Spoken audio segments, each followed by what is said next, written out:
भारत की जनता आप सबको प्रणम्य भारत की ओर से कोटि कोटि प्रणाम और सावधान भी प्रणम्य भारत करता है। आपको फिर नहीं मिलेंगे मोदी योगी जैसे संत सेवक। अगर आप इन सत्ता के सौदागरों से होशियार न हुए तो फिर आपको उठानी पड़ेगी इसी भारत में जलालत भरी जिंदगी का आनंद। एक मोदी है जिसने घर छोड़ा, समाज छोड़ा, परिवार छोड़ा और राष्ट्र सर्वोपरि भारत माता की जय की से ओतप्रोत होकर निकल पड़ा भारत वर्ष की सेवा करने के लिए। 11 वर्षों की अपने कार्यकाल में अपने को 140 करोड़ का बताने लगे सेवक। योगी जो गोरक्ष पीठ के पीठाधीश्वर हैं वो किसी सम्मान के मोहताज नहीं है। उन्होंने उत्तर प्रदेश सरकार की कमान संभालते ही गुंडों, मवालियों, लुच्चों, लफंगों, भ्रष्टाचारियों पर कस दी है कड़ी नकेल, जिससे वो बिल के भीतर जाते हैं, फनफनाते हैं, आते हैं और सत्ता के जो सौदागर हैं वो भी बहुत ही परेशान है। अब आपको विचार करना होगा कि चाणक्य के अनुसार जिस राज्य की जनता लालची और मुफ्तखोर होती है वहां ठग राज्य करते हैं। ऐसे सत्ता के लोलुप नेताओं को वोट देकर जिताना है या राष्ट्र सर्वोपरि, राष्ट्रभक्त सर्वोपरि वाले नेता और अपने को सेवक बताने वाले मोदी और योगी को सत्ता के सिंहासन पर बैठाना है। ये तय करना होगा आप सबको, नहीं तो आने वाली आपकी पीढ़ी आपको कभी माफ नहीं करेगी।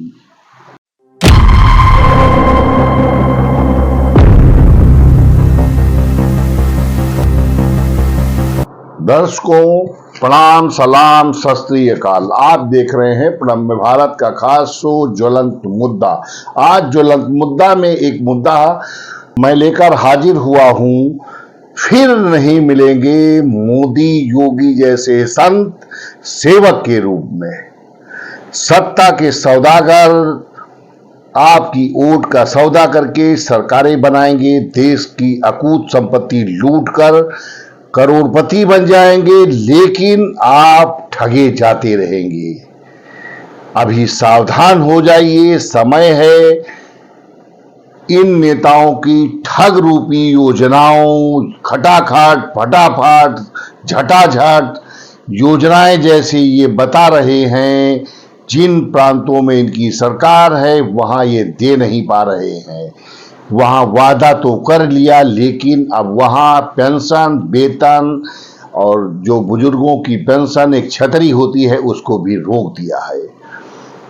अब आपको प्रणम्य भारत के माध्यम से मैं बताना चाहता हूं कि आप मुफ्तखोर नहीं, राष्ट्रवादी बनिए, राष्ट्रभक्त बनिए, राष्ट्र के सेवक बनिए। आप आधी रोटी नमक के साथ खाइए लेकिन अपने ईमान का सौदा मत करिए।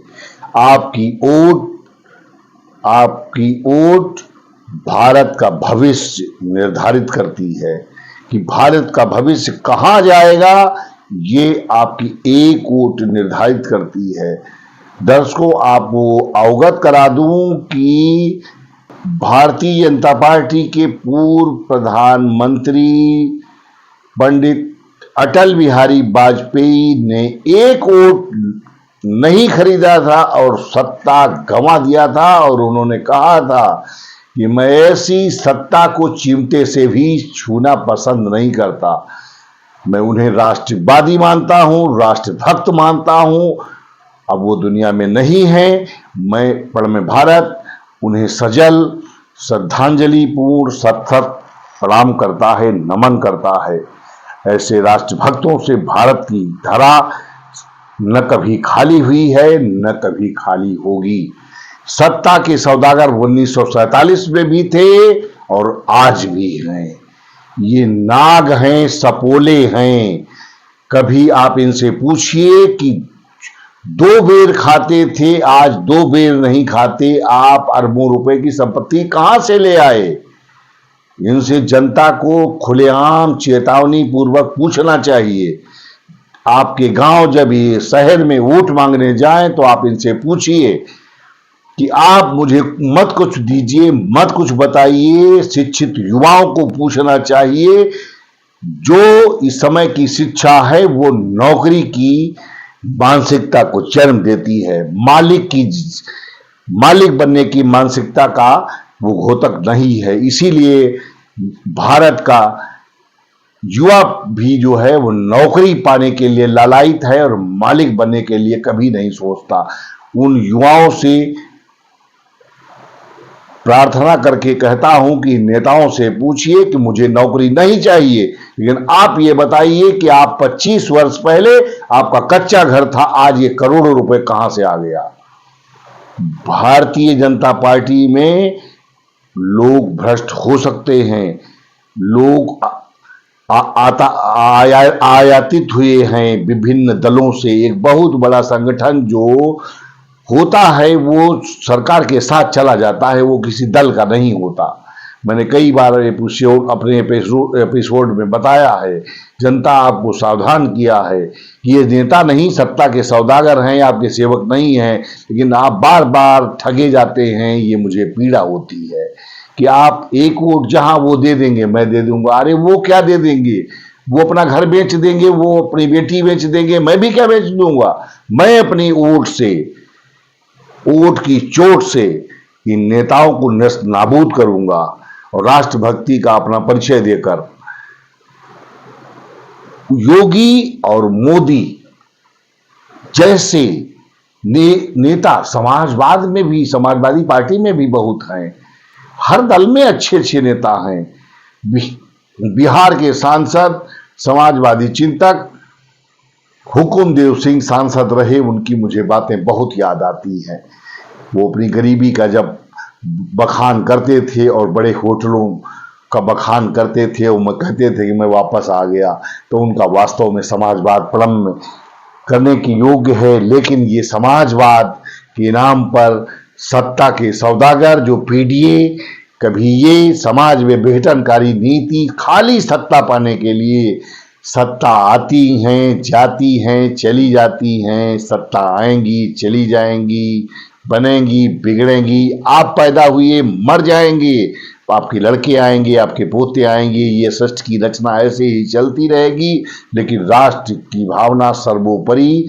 नेताओं, आपको भी रखनी चाहिए। आप अगर सत्ता के सौदागर हो तो आपको बहुत ही नरगामी जीवन भुगतना पड़ेगा। ये जनता की श्राप है। जनता जब मेरे पास कभी कभी कोई काम के लिए आती है तो मैं कहता हूं कि आप अपने नेता के पास नहीं गए, तो वो कहती है कि वो है ही नहीं। तुमने कहा कहां चले गए? तो कहती है वो गए थे, वो मिले ही नहीं, बताया नेताजी हैं नहीं।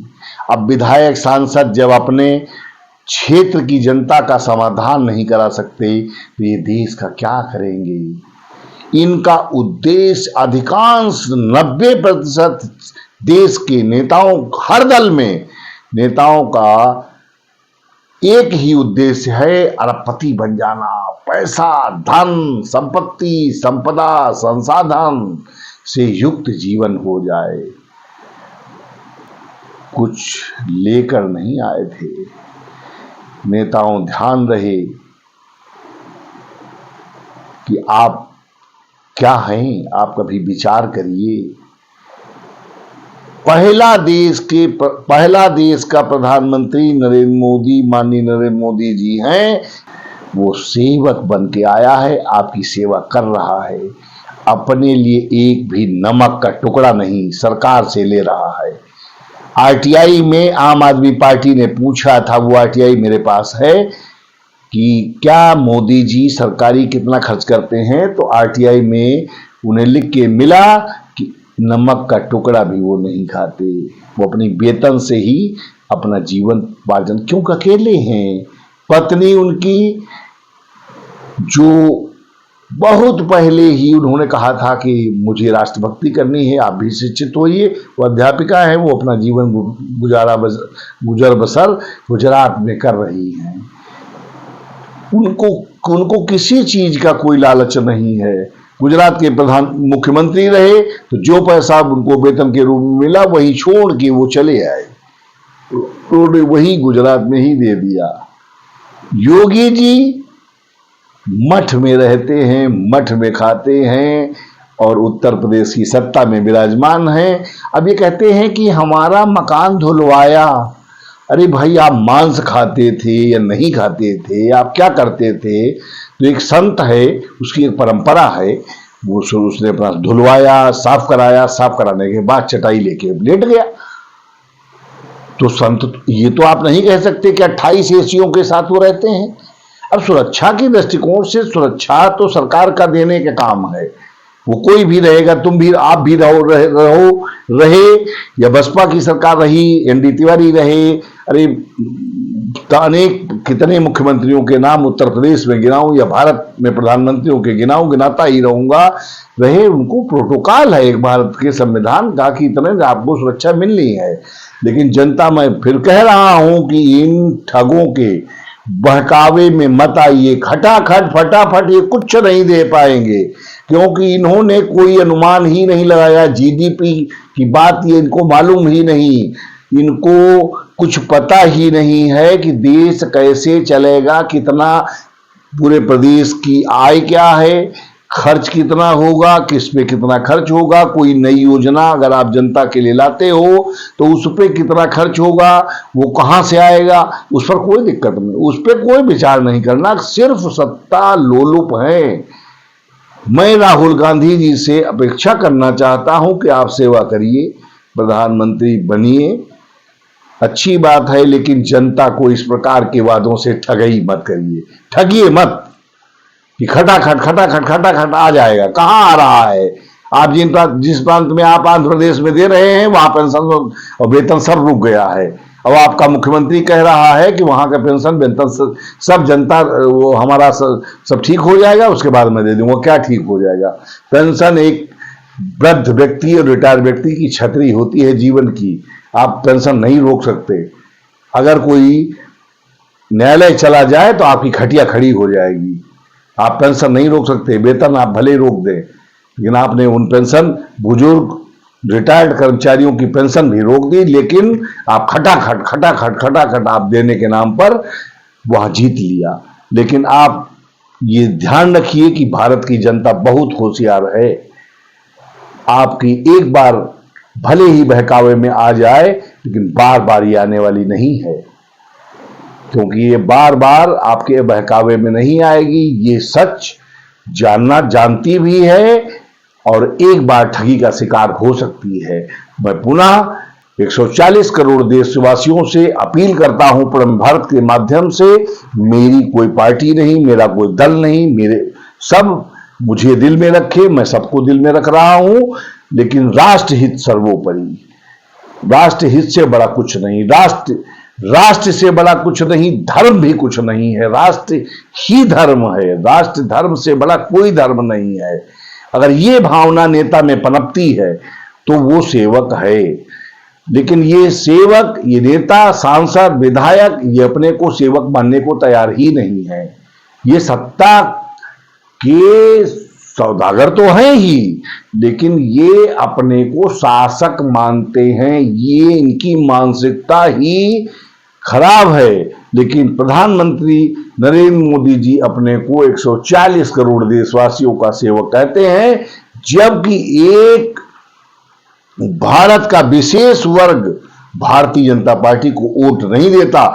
लेकिन योगी और मोदी की हमने जब समीक्षा की पिछले मुख्यमंत्रियों, प्रधानमंत्रियों की, तो उसमें दिखा कि ये प्रधानमंत्री जो विगत सरकारों में रहे, इन्होंने जात वर्ग विशेष के लिए योजनाएं चलाई, लेकिन मोदी और योगी के शासनकाल में एक भी कोई योजना किसी भी जात धर्म संप्रदाय के लिए विशेष नहीं है। तो जनता आप ध्यान रखिए कि ये नेता आपकी वास्तविक सेवक हैं।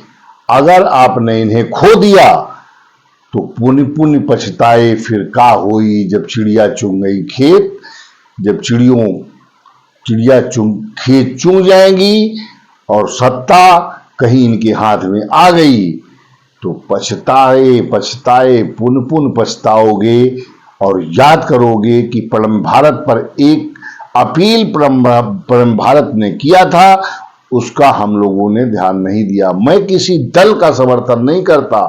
आपका अच्छा विधायक है, अच्छा नेता है, किसी भी दल का हो, उसे आप चुनिए, वोट दीजिए, लेकिन सत्ता का सौदागर नहीं होना चाहिए। कटु बात कह रहा हूं, कटु बात कहने के लिए हम सत्य बोलेंगे, निष्पक्ष बात बोलेंगे, ये हमें संवैधानिक अधिकार प्राप्त है। मैं यूट्यूबर नहीं हूं, मैं पत्रकार भी हूं। आप अगर ये मुझे समझ रहे हैं कि खाली ये यूट्यूबर है, तो मैं यूट्यूबर नहीं हूं, मैं पत्रकार भी हूं। मेरा ये पूछने का हक है, दायित्व है, ये संवैधानिक मुझे अधिकार प्राप्त है। नेताजी, आपसे सवाल मैं कर सकता हूं, पूछ रहा हूं कि आप सत्ता के सौदागर नहीं, सेवक बनिए। जनता सावधान। योगी और मोदी जैसे नेता, जैसे हमने कहा ना, ऐसे नेता फिर नहीं मिलेंगे। तो सावधान रहिए ठगों से, सत्ता के सौदागरों से। हम फिर मिलेंगे ज्वलंत मुद्दे में किसी नए विषय के साथ। तब तक के लिए मुझे दीजिए इजाजत। जय भारत, प्रणम्य भारत। प्रणम्य भारत चैनल को सब्सक्राइब कर बेल आइकन का बटन जरूर दबा दें। यदि आपको ये कार्यक्रम अच्छा लगा है तो इसे शेयर जरूर करें, लाइक और कमेंट करना न भूलें। हम आपकी राय के अनुसार ही कार्यक्रम बनाते हैं, अपनी राय जरूर दें।